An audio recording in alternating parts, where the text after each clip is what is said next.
Hey, and welcome to Geekborn, and this is my 12 flicks of Christmas.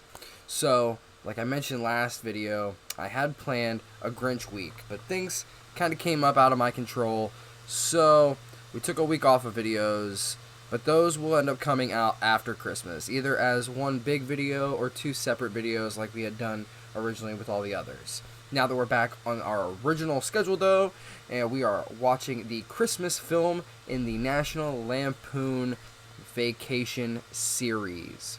This is one of the most popular films in that franchise. It's super quotable, and at this point, it's a Christmas classic. And look, even the tagline is a pun.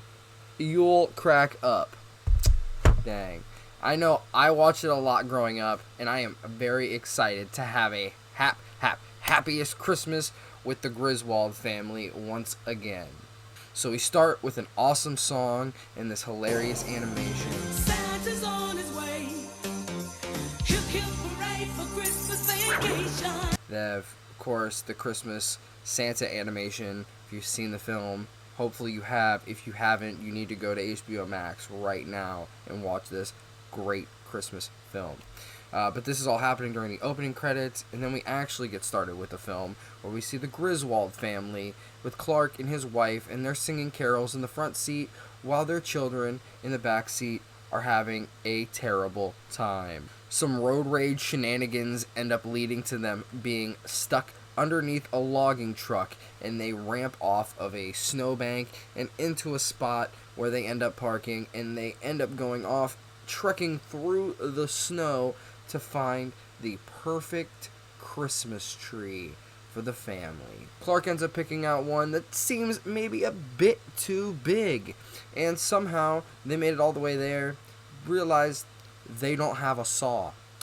Next, we see the tree, and of course, roots still intact on top of the car as the family is on their way home. They somehow manage to dig up this tree out of the ground in the snow. We should note that the son in this film is named Rusty, and he is played by Johnny Galecki, who you probably know as Leonard from The Big Bang Theory, or that film that he was in Time, with Justin Timberlake, but probably The Big Bang Theory. We learn that all the in-laws are coming, and they're going to be staying until Christmas. We get a convenient advent calendar to kind of help us show what time it is in the month, shows us a bit of the passage of time as the movie goes on. And the next day is December 14th, meaning that the movie starts on December 13th, the day this video is going out. We see Clark at work, and he is telling his coworker about how he's going to put in this pool in his backyard with his holiday bonus check that he's supposed to be getting.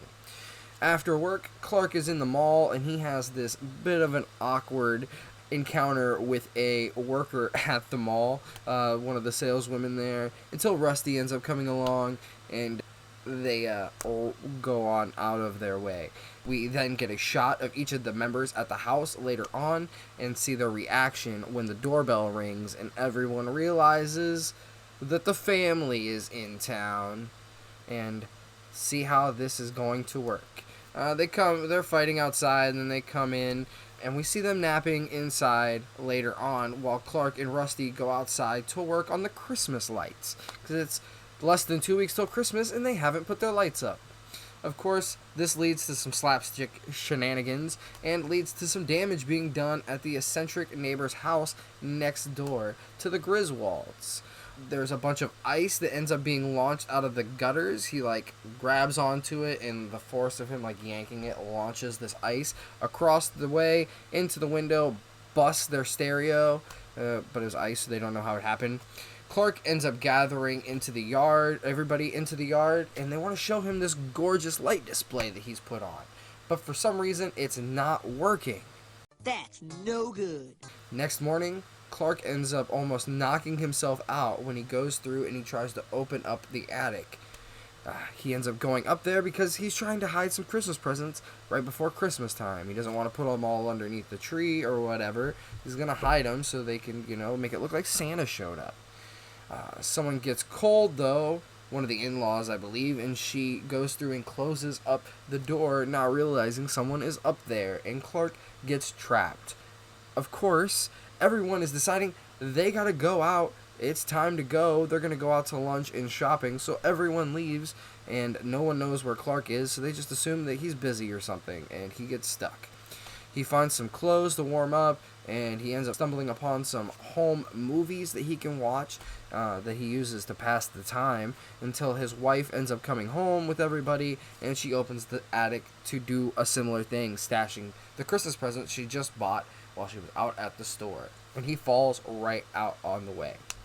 Working on the lights again, even a smaller set of lights won't work, so we have no idea what is going on.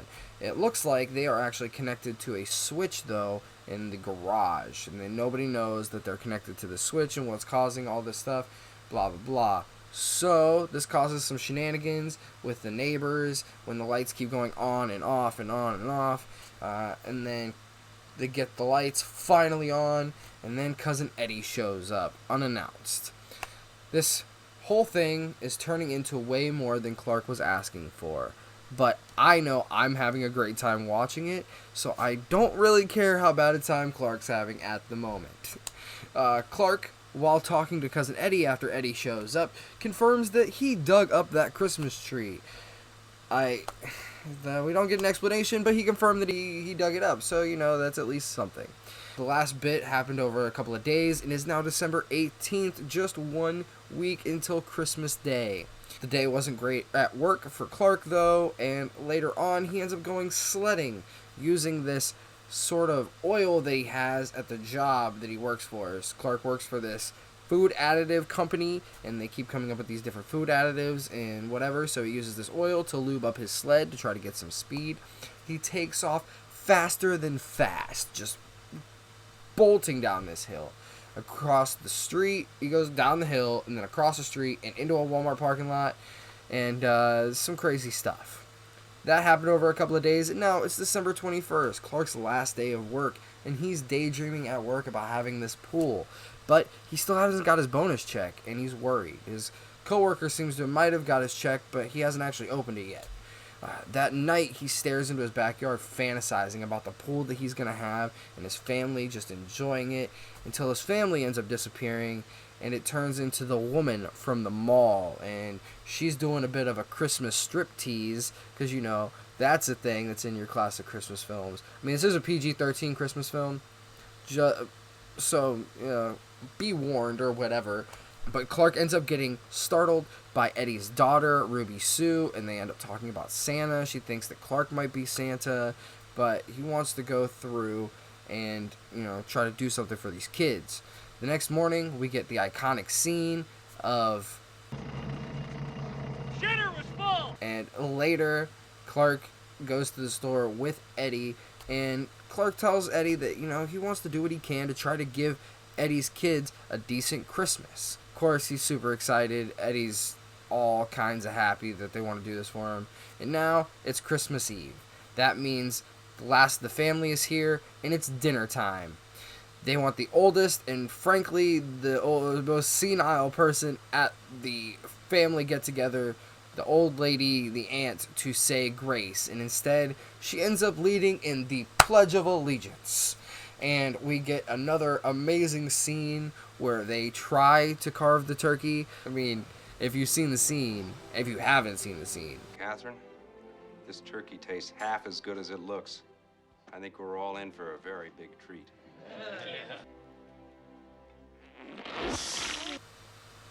While they eat, the cat that the old lady had wrapped up ends up dying in a horrible electrocution accident by chewing on the electricity cord.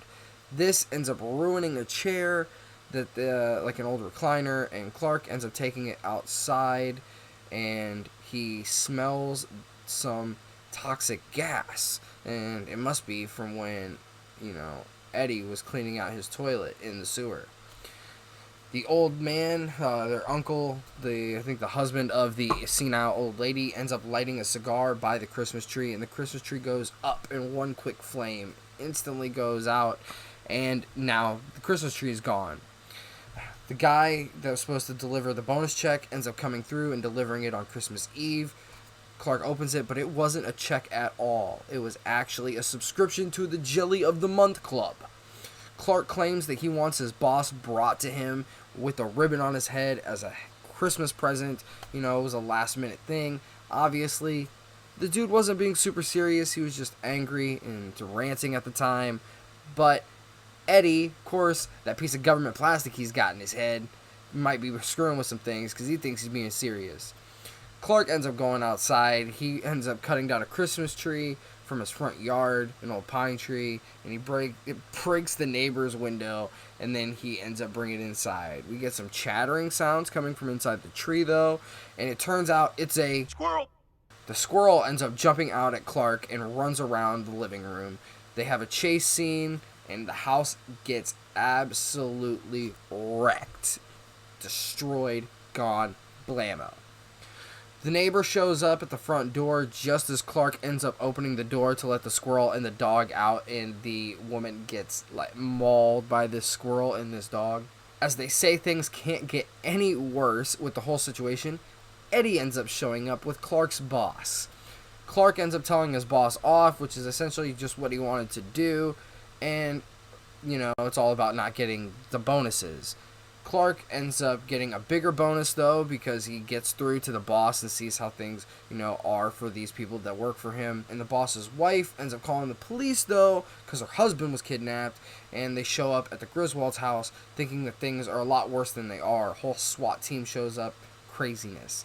People do think the boss is awful for suspending the bonuses, because, you know, people should get their holiday bonuses if that's what they're expecting. And they go outside to see the Christmas star together. But it's actually a light at the sewer plant and not a star. After the old uncle lights his cigar again, and he throws the match, and it causes an explosion. This explosion launches the old Santa and reindeer display across the sky.